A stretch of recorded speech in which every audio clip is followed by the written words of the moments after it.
Online ক্লাসে সবাইকে স্বাগত জানাচ্ছি। আমি সুদেব কুমার, সহকারী শিক্ষক, সরকারি সিএস পাইলট মডেল মাধ্যমিক বিদ্যালয় কচুয়া, বাগেরহাট। তোমাদের আবারও ধন্যবাদ জানাচ্ছি। ধৈর্য সহকারে আমরা সবাই সরকারের দেওয়া নির্দেশ মোতাবেক অনলাইন ক্লাসগুলো পরিচালনা করছি।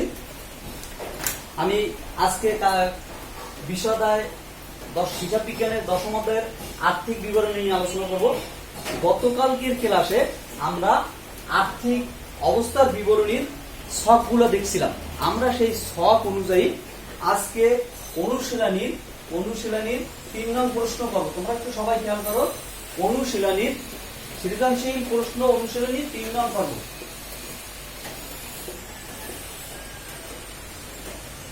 অনুশীলনীর 3 নং প্রশ্ন আমরা একটু সবাই খেয়াল করি। দেখো 3 নং প্রশ্ন আমরা কি বলছে।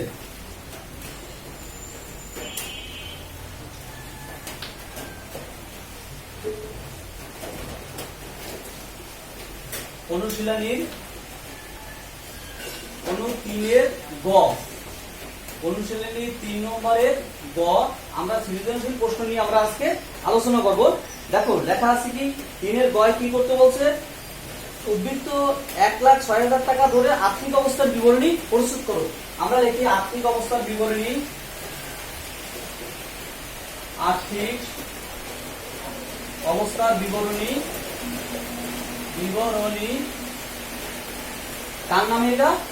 জনাব জাফরিন অ্যান্ড সন্স। আমরা উপরে লিখবো জাফরিন অ্যান্ড সন্স আর্থিক অবস্থার বিবরণী, Jafrin and sons 30 June 2017, 30 June 2017 সাল। আমরা সবাই খেয়াল করি। তাহলে আমরা কি লিখবো? উপরে লিখবো প্রতিষ্ঠান, আমরা যে প্রতিষ্ঠান ওই প্রতিষ্ঠানের নাম, তারপর আর্থিক অবস্থার বিবরণী 30 জুন 2017। আমরা এখানে লিখবো বিবরণ টাকা টাকা টাকা। আমরা প্রথম কালকে কি করছিলাম আমরা একটু সবাই খেয়াল করি। কালকে আমরা লিখছিলাম প্রথম লিখছিলাম স্থায়ী সম্পদ।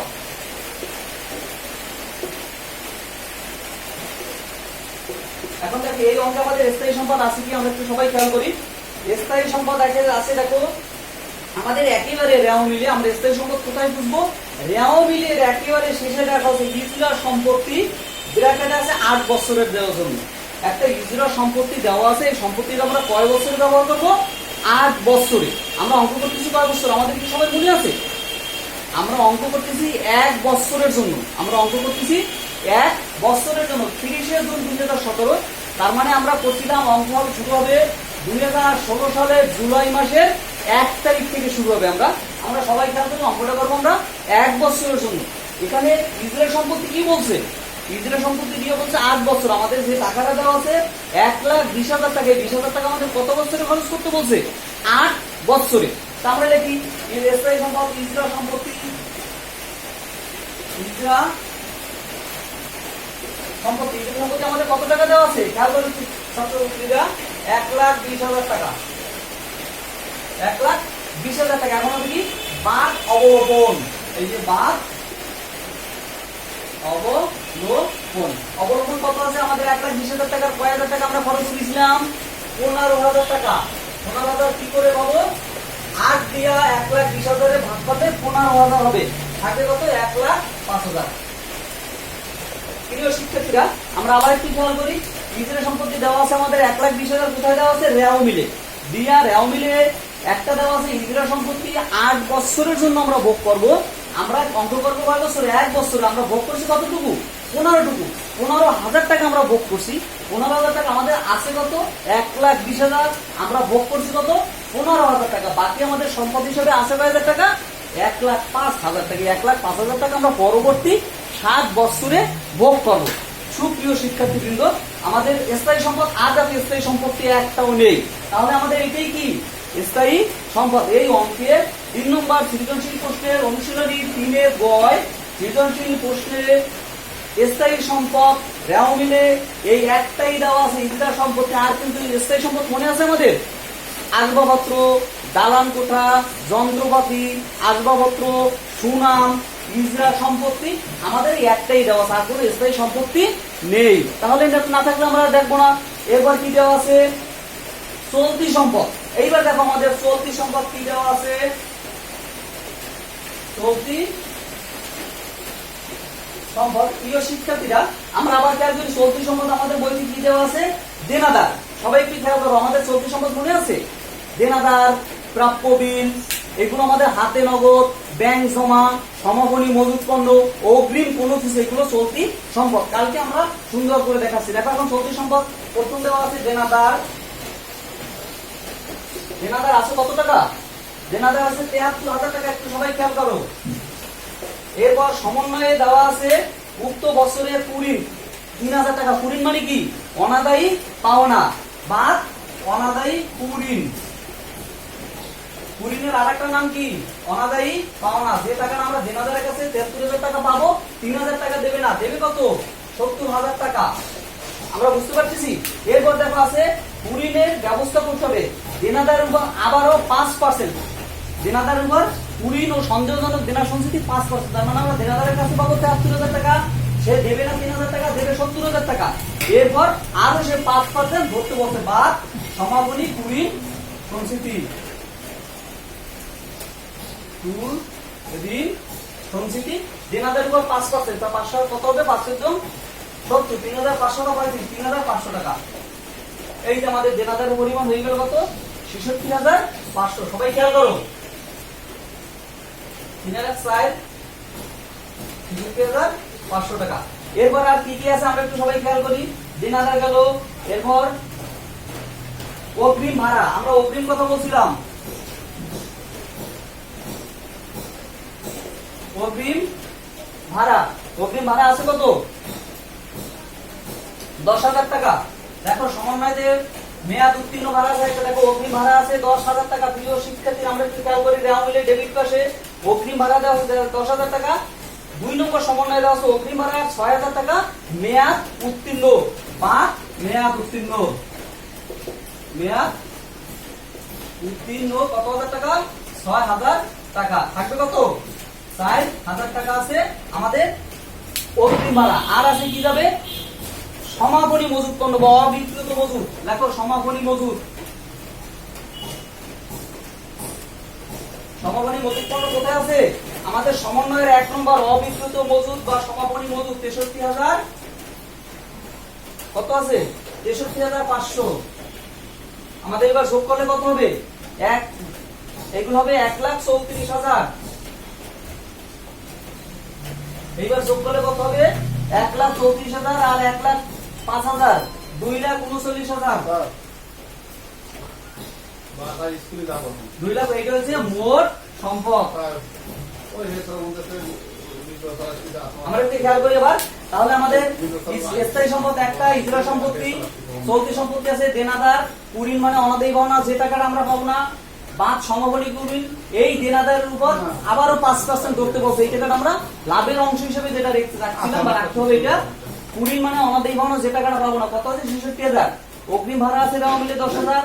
মেয়াদ উত্তীর্ণ আছে, সমন্বয় আছে ৬,০০০ টাকা। তাহলে আমরা পাবো কত, ৪,০০০ টাকা। আর আছে সমাপনী মজুত ৬৩,৫০০। মোট ১,৩৪,০০০ টাকা। এইটা যোগ করলে হবে ২,৩৯,০০০ টাকা। তার মানে আমাদের মোট সম্পদ আমরা শেষ করলাম।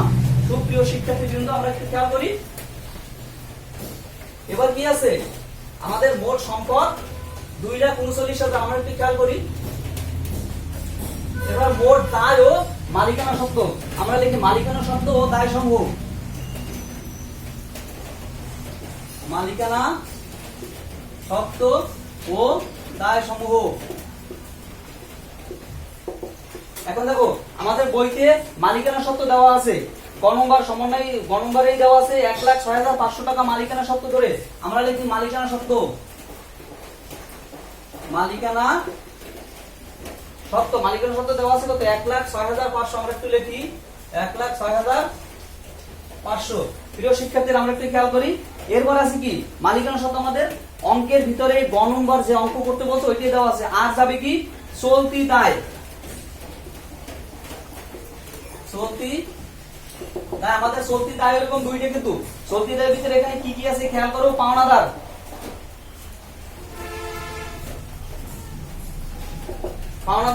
পাওনাদার আছে কত, ৯০,০০০ টাকা।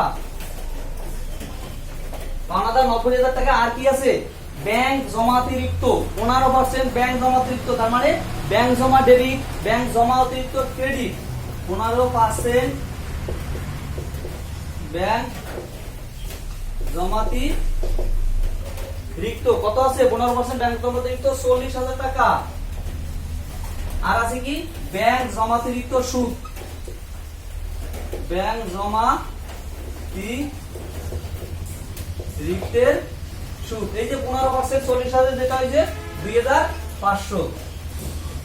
আমরা একটু খেয়াল করি, যোগ করলে কত? 1,32,500। এবার আমরা যোগ করে নামাবো। আমাদের এই অঙ্কে স্থায়ী সম্পত্তি কিছুই নেই, আমাদের একটাও স্থায়ী সম্পত্তি নেই। এটা যোগ করলে হবে কত? 2,39,000 টাকা। তার মানে আমাদের স্থায়ী সম্পত্তি এবং চলতি সম্পত্তি যোগ করে ছিল 2,39,000 টাকা। আমরা মালিকানা সত্ত্ব দায় কত পেয়েছি? মালিকানা সত্ত্ব 1,06,000 টাকা আমাদের বইতে দেওয়া আছে। সুপ্রিয় শিক্ষার্থীবৃন্দ, আমরা আবারও একটু খেয়াল করি, মোট দায় এবং মালিকানা সত্ত্বের পরিমাণ সম্পত্তি সমূহের পরিমাণের সমান যদি হয় তাহলে আমাদের অঙ্ক সঠিক। তা আমরা সম্পত্তি সমূহ মোট সম্পত্তি পেয়েছিলাম 2,39,000 টাকা। সূত্র অনুযায়ী আমরা অঙ্ক করে দেখেছি, আমাদের বইতে যেভাবে রেওয়ামিল দেওয়া আছে ওর আলোকে। এবার আমরা মালিকানা সত্ত্ব এরকম মালিকানা সত্ত্ব দায় সমূহ, আমরা মালিকানা সত্ত্ব 1,06,500 টাকা আমাদের দেওয়া আছে বইতে, আমরা নিয়ে নিয়েছি।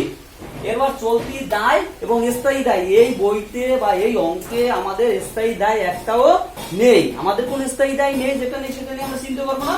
আমাদের আছে কি? চলতি দায়। এখন চলতি দায় কি আমাদের মনে আছে? পাওনাদার, প্রদবিল, ব্যাংক জমা অতিরিক্ত, বকেয়া কোনো কিছু আমাদের চলতি দায়। এখন এই অঙ্কে পাওনাদার আছে 90,000 টাকা, ব্যাংক জমা অতিরিক্ত আছে 40,000 টাকা।